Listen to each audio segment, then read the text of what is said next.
guys talked about slavery or indentured servitude in class? Yes.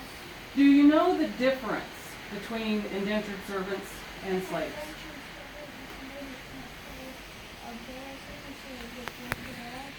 So they would work it off. Okay, that's part of being an indentured servant in some cases.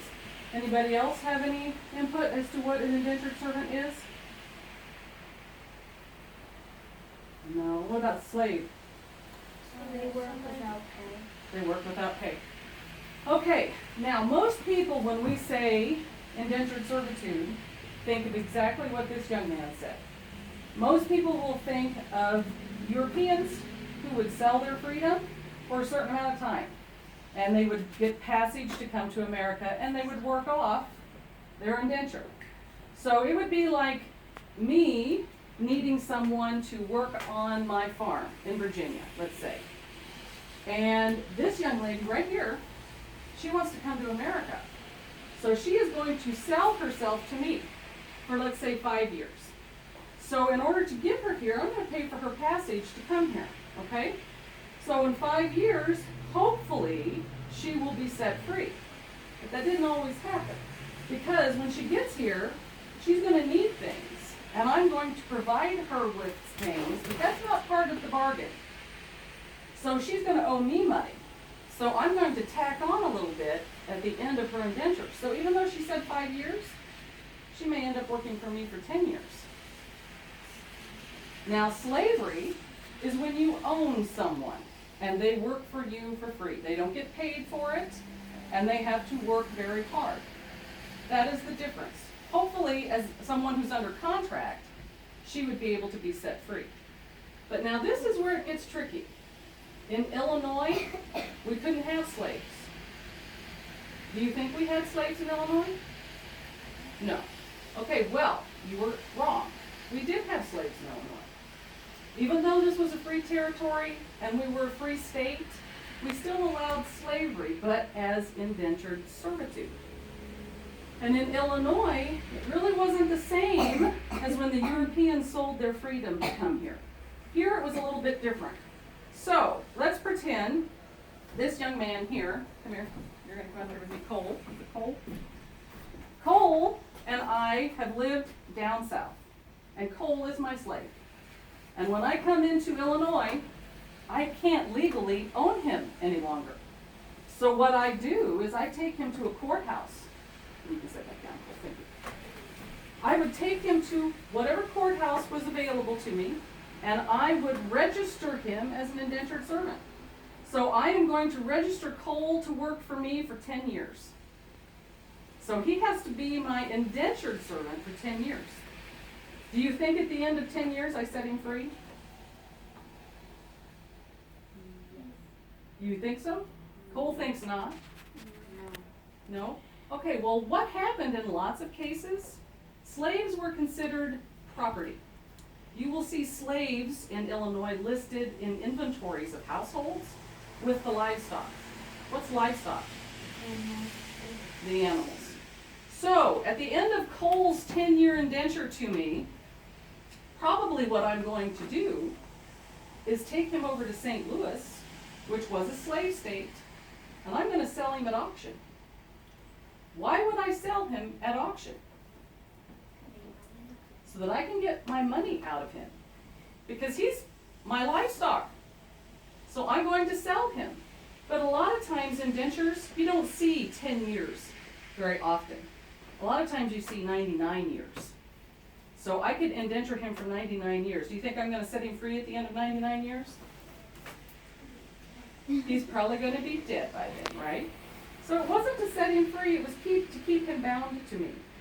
Now the Stephensons had 8 indentured servants that lived here.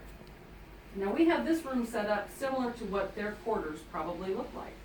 But they had a cabin that was separate from the house. They didn't have quarters in the house. But we don't have a cabin, so we kind of set this up to show you. Now what I want to do with you guys today is we are going to read some ads in the local paper. Because when you would have slaves come into this territory, it was really common for them to run away. Wouldn't you want to run away to get your freedom? So what what they would do is owners that had lost their slaves would put ads in the paper. And this would go out to all the papers in the area. Now these are all ads that came from this area.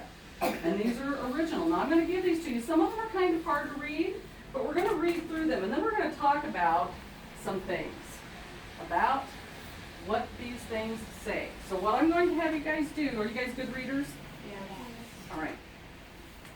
Let me see, let me find a smaller one. All right. I want my young lady right here, I want you to read yours out loud for me. Really loud so everybody can hear what you're saying. And if you have trouble, I will try to help you because some of these are hard to read. $100 reward. Runaway from the subscriber in the state of Mississippi. About 14 months ago, a Negro man named Obadiah, about 30 years of age, 6 feet 1 or 2 inches height, the right eye smaller than the other, and appears to be deficient dark complexion. Said Negro was lately in jail at St. Louis, but broke out and has made his escape and is supposed to be now in this territory. The above reward will be given for apprehending and putting him in any jail so that I can get him again. Whoever should apprehend the said Negro will be so good as to inform me per mail, directed at Natchez. Post Office, Alexander, Gregg. Very good. Well, you hold on. Okay, read yours. What's your, yep. $100 reward. Ran away from his subscriber, a Negro man named George, and took with him his wife and all 3 of his children. Viz, Isabel, and a girl about 12 or 13 years of age. Charles, a boy about 6 or 7 years of age, and the least a girl about 3 years of age, rather inclined to be yellow. The above reward will be paid to any person who will Apprehend said the Negroes and return them to the subscriber. Colden Williams, Howard County. Okay, before we read any more, just from these 2 ads, what do we know about the individuals that ran away? What did we find out from these ads? They were slaves. What else did we find out? Keep in mind, in many cases, these are the best descriptions that we have of people that had been enslaved. What do we get from these descriptions? The height. What else do we find? No, this one says about 30 years, but they don't have a real good age, do they? Those say about 12 or 13. Do they not remember the age of them? They may not have known it. They don't tell them. They may not have known what their age was, because I doubted seriously that they were going to celebrate a birthday like we would today. So what else do we find out about them? What do you think that the owners who had lost their slaves thought about their slaves based on how they are described? That they're stupid. Even in this one, the one that she had says he appears to be deficient. That means he appears to be stupid. So they don't have a very good respect for them, do they? They're not thinking of them as people, are they? This is their property. What else can you get from this? You get a reward if you find them. You get a reward, and both of yours are for what, $100 a piece? Yeah. So apparently they had a very good value. Think about this. The Stephenson house, when they built this house, it cost $570 to build this house. So do you think that these slave owners valued these individuals that they're advertising for? Yes, they do. Okay, so I want you to keep listening, and I want you to think about, as we read a couple more, what do you get from the description of these individuals. What do you feel when you read these? So my next lady here on the end, read yours out loud. $50 reward.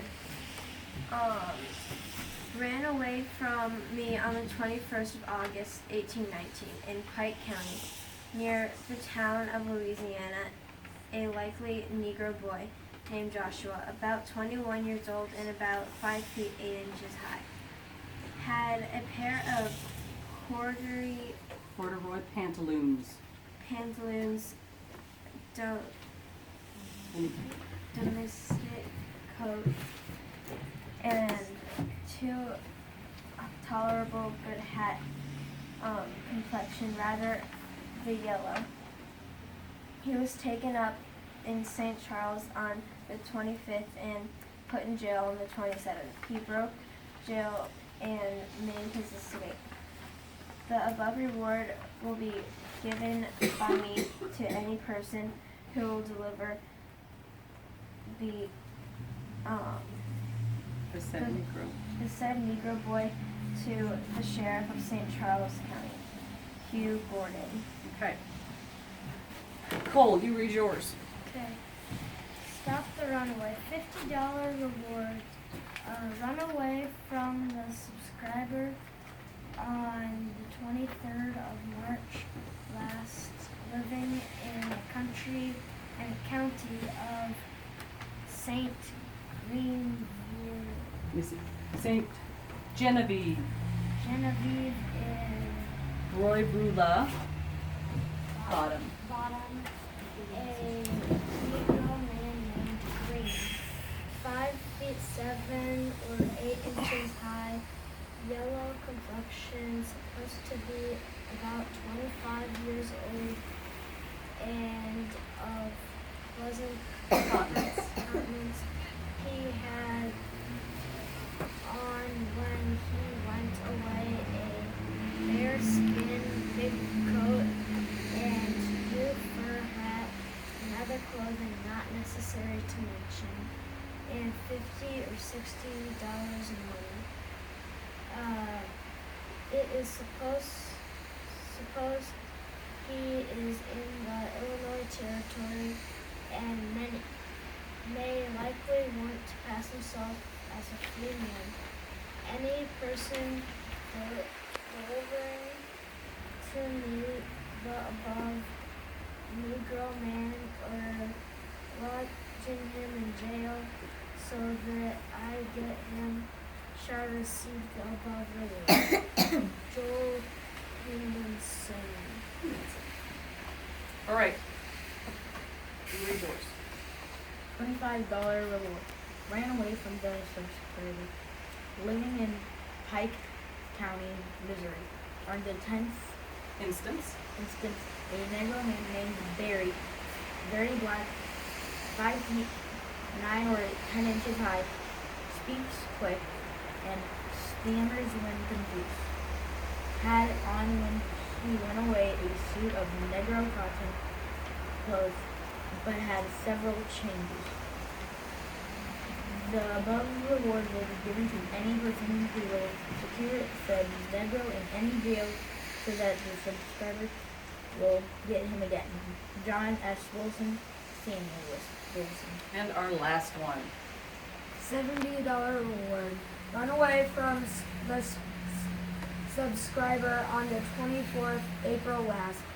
A Negro boy by the name of Jason, 19 years of age, dark complected, down look, pleasant countenance, low, soft voice, little sloop shoulders, 5 feet 8 or 9 inches high. Took 2 cotton shirts, one nearly new, the other pretty much worn, pantaloons, cotton warp, and pale blue yarn filling. The rest of his clothing not recollected. Any person that will apprehend said boy Jason and confine him in jail so that I get him again shall receive the above reward and all reasonable expense paid, or $100 if delivered to me in Logan County, Kentucky, 10 the 1st, 1821, James Allen. Okay, so with the last of these ads that we have read, again, what do you think the owners thought of these individuals? That they're stupid. What else? Do you think society viewed slaves and indentured servants as stupid? Do you think everybody had that view? No. What else do we find interesting? Do you find anything interesting specifically about the descriptions that were given? Oh, I would say that almost around the age and what they look like. Mm-hmm. And that's what I find really fascinating, is it gives us a wonderful description of what these people look like. But they're kind of vague. You guys know what I mean by vague? There's not a lot of detail. So we're going to do a little role playing. And I'm going to have my sheriff, you're going to stand up here, my dear. He's going to be my sheriff. He's the sheriff of Madison County, all right? And it's 1820, and I am a slaveholder. And I have had a slave, or in Illinois, an indentured servant, run away. So I am going to take out an ad, just like you've read, and I'm going to put it in every paper that I can find, okay? So my ad says, I have lost on this day, May 11th, 1820, a young male servant. I'm not going to give you a name. He is rather light complected. He's blonde-headed, has blue eyes. When he went away, he was wearing short trousers and, in our case, a t-shirt. Tends to be rather quiet unless in a group, and I am offering a $100 reward. So, my sheriff, I need you to apprehend someone in this room who fits my description. Remember what the description is.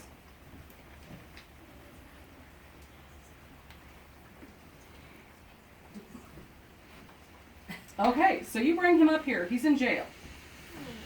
Cole, you're just having a bad morning. You're doing all kinds of stuff in here. Okay, so Cole has been arrested.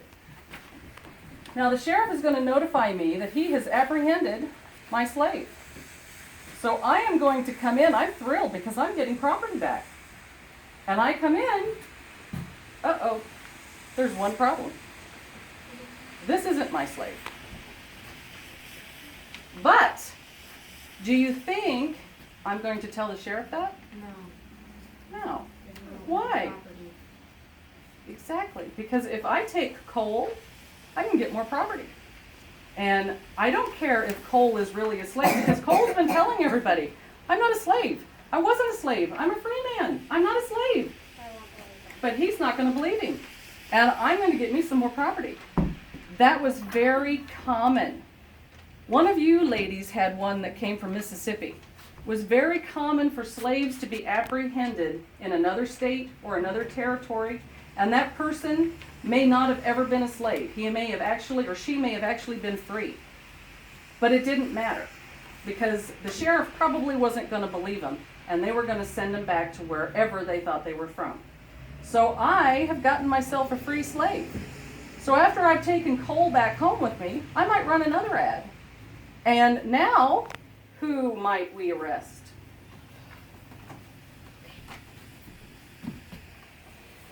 Okay, so now he's arrested. Now, he is really my slave. So I finally got my property back. But now, do you think in every one of these instances that the slaves were always caught? No. Some of them would have been lucky and would have been able to get away. Some of them would have gotten away. In this area that we live, you guys can sit back down now. Thank you for being my people. But in this area that we live, there were lots of people that tried to help slaves. We even have one here. There was a gentleman who was indentured in 1821. His name was Jess Price. And when he was indentured, he brought his 10-month-old son with him. 10 months old. What can a 10-month-old do on a farm?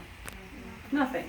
But When that child got old enough to be able to do something, he would have. But in 1828, Lucy Stephenson, the woman who lived here at the house, she sold Jess to a man by the name of James Mason.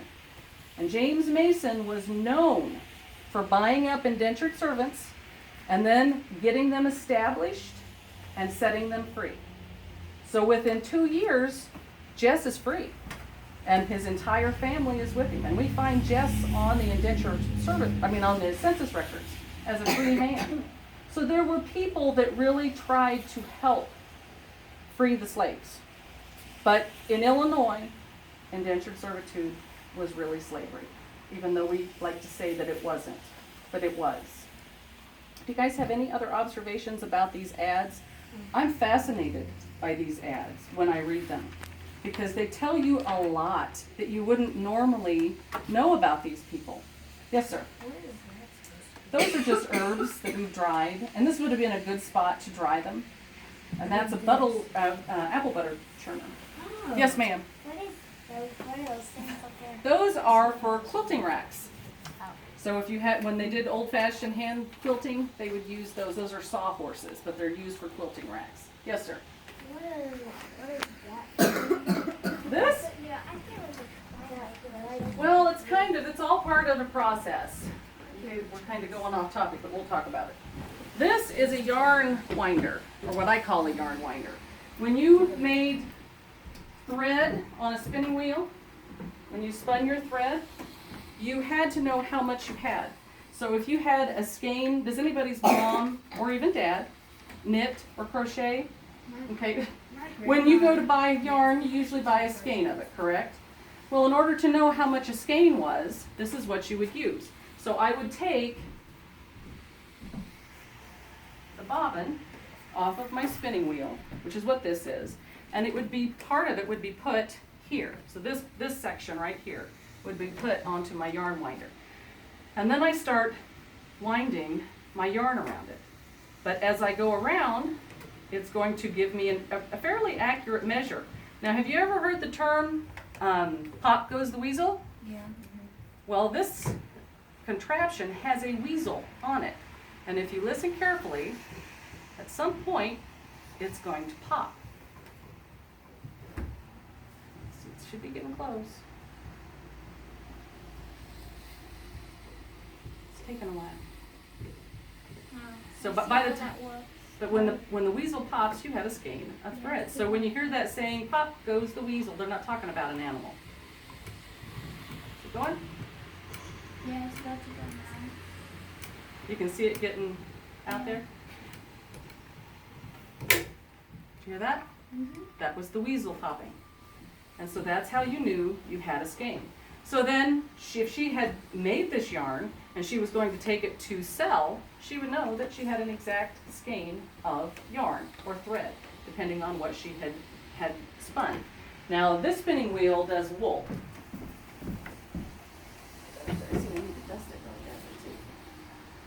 But we also have, hanging up here, some flax.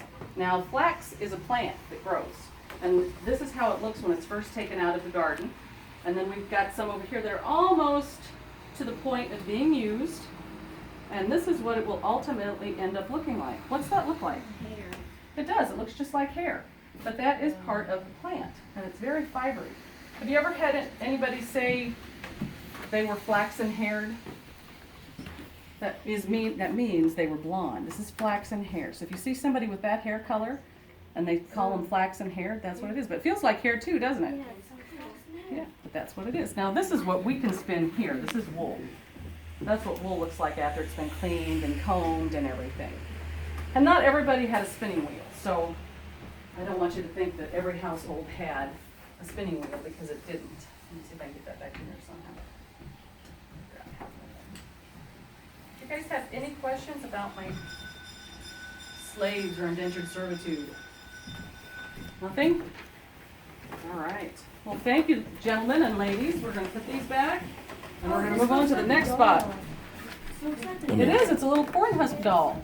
We have one, or all. All of them. And we're gonna go downstairs and you're gonna switch with the group that was in the orientation room. Think you can do that? Yeah. Okay, I figured you could. Oh, you stopped it already? Oh, okay, no. Okay, this is yours if you want to keep it. And I gave them the shorter ones. There's a couple of them that are kind of long. That one may be, this one is kind of long, depending on how many kids you got up here. These are the longer ones. This one's an actual Edwardsville one. Okay, so I will go get your group, and here, you might want that. All right.